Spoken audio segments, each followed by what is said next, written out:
Magandang hapon mga kabay. So meron po akong estimate dito 39235. Ang model nito mga kabay G720 Black & Decker. Ayan. So ang sabi dito mga kabay, ayan nakasulat defective rotor. Ayan. So papaanda rin natin mga kabay.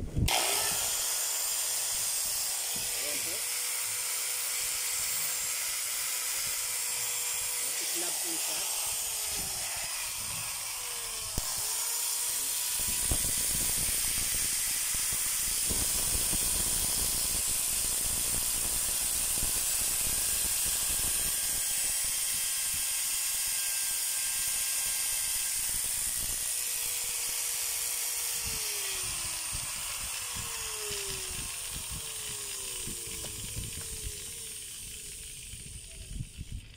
So yung armature niya mga kabay o rotor ang tawag, iba-iba ang tawag kasi mga kabay, yung iba rotor, iba naman armature, field coil, yung iba naman stator. Ayan, ganun po ang tawag.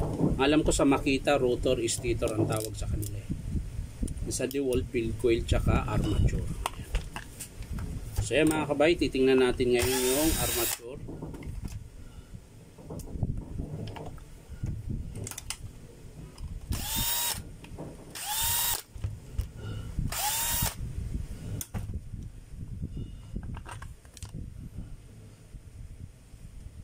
So ayun mga kabay, ayun meron nga. Susira po talaga. Ayan. 1, 2, 3, 4. Yung apat na bar niya mga kabay, hindi po makintab yung kain ng carbon. Pero pagdating dito, pantay sila. Ayan. Pagdating dito sa apat na piraso, hindi siya pantay. Susira po. Tsaka lakas mag-init. Saglit ko lang pinandar. Pero may idadagdag ako mga kabay, itong spring niya. Masyado na pong malambot. Tsaka konti na lang yung ano. Ayun. Pansinin nyo mga kabay.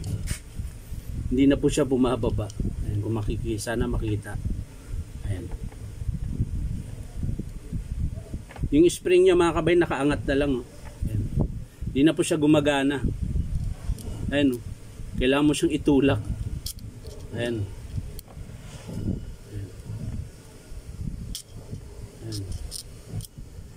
Wala na. So isa din to sa dahilan mga kabay kung bakit masiklab yung andar niya. Ayan. Tingnan nyo po mga kabay. Yung spring mga kabay nakaangat na lang.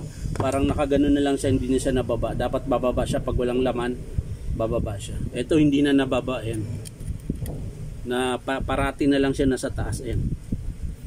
Ayan yung po yung spring mga kabay, hindi na siya bababa. Sa kabila tingnan nyo mga kabay, bumaba siya. Ayan. Ayan, nandun po siya sa babang baba dahil wala pong laman na carbon. Ayan, so ibig sabihin sira din po yan. So papalitan dito mga kabay, papalitan ng motor or ayan ang tawag nila stator.